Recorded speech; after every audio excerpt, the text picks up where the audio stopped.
একজন সন্তান লালন পালন করার জন্য যদি কোনো মাকে বেতন দেওয়া হতো, তাহলে পৃথিবীর সব থেকে বেশি বেতন হয়তো একজন মায়েরই হতো। একটা বাচ্চাকে ছোট থেকে বড় পর্যন্ত বড় করে তোলাটা যে কতটা কষ্টের, সেটা শুধু একজন মাই জানে, আর মা ছাড়া অন্য কেউই বলতে পারবে না। এই যে আমরা প্রতিদিন বাসায় রান্নাবান্না করি বা অনেক কাজই করি, আমাদের কিন্তু অনেক সময় অনেক ভুলও হয়।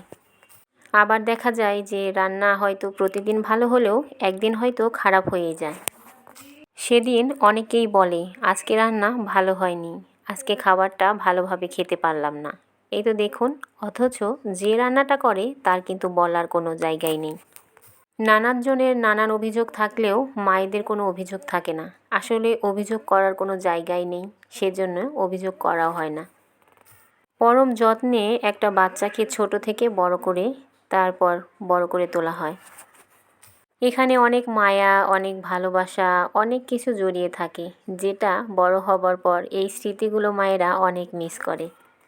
যত সৌন্দর্য আছে তার থেকে বেশি সৌন্দর্য হয়তো বাচ্চাদের ছোটোবেলাটা।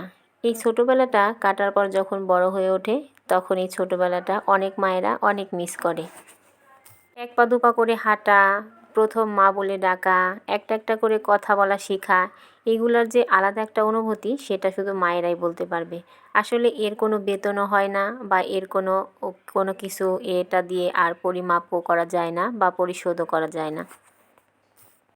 এই তো এই যে এখানে সকাল সকাল হচ্ছে আমি মাছ ভেজে নিচ্ছিলাম, আর আজকে হচ্ছে সকাল সকালই মাছটা ভেজে নিচ্ছিলাম, কারণ হঠাৎ করেই বাবুর বাবার হচ্ছে মাছ ভাজা খেতে ইচ্ছা হলো, তো বললো আমাকে মাছ ভাজা দিয়ে ভাত খাবে, সেজন্য আমি এখানে মাছও ভেজে নিলাম। ইলিশ মাছ ভাজি করলাম, তার সঙ্গে একটু বেগুন ভাজা না হলে কিন্তু একদমই ভালো লাগে না। আর এই তো এখানে বেগুনটাও ভাজা হয়ে গেছে, আর মাছগুলো একদম মচমচে করে ভেজে নিলাম। যেহেতু শীতের বেলা, তো সকাল সকাল গরম ভাতের সঙ্গে মাছ ভাজা বেগুন ভাজা দিয়ে ভাত খেতে বেশ ভালোই লাগবে। এই তো আমার এখানে রান্নাবান্না একদম কমপ্লিট, তো সবাইকে খেতেও দিয়ে দিচ্ছিলাম আমি এখানে, আর সবার খাওয়া দাওয়া হয়ে গেল। খাওয়া দাওয়া শেষ করে অনেকটা সময় চলে গিয়েছিল, তারপর চলে এসেছিলাম হচ্ছে বাবুর স্কুলে। আর আজকে আমার ছেলের স্কুলে হচ্ছে অভিভাবকদের নিয়ে একটা মিটিং ছিল, খুবই গুরুত্বপূর্ণ একটা মিটিং, সেজন্য এখানে আসা। এখানে আসার পর তো অনেক ভাবিদের সাথে দেখা হয়ে গেল, তো সবার সাথে কথাও হয়ে গেল। তারপর হচ্ছে দেখলাম অনেকেই চলে এসেছে, আর অনেকে বসেও পড়েছে। আমরাও বসেছিলাম, তো বাবুর জন্য বসতে পারিনি, এখানে উঠে আবার চলে আসলাম। তারপর তো বাসায় ফিরে এসেছি, এখন হচ্ছে সন্ধ্যাবেলা। আমরা যত বাহিরের পিঠা খাই না কেন, ঘরের পিঠার মতো মানে সুন্দর আর এত স্বাদের পিঠা আসলে কোথা থেকেও পাওয়া যায় না। এই যে দেখতে পাচ্ছেন অনেকগুলো পিঠা নিয়ে এসেছে, এই পিঠার মধ্যেই ভাপা পিঠাগুলো একদমই কোনো মজা ছিল না।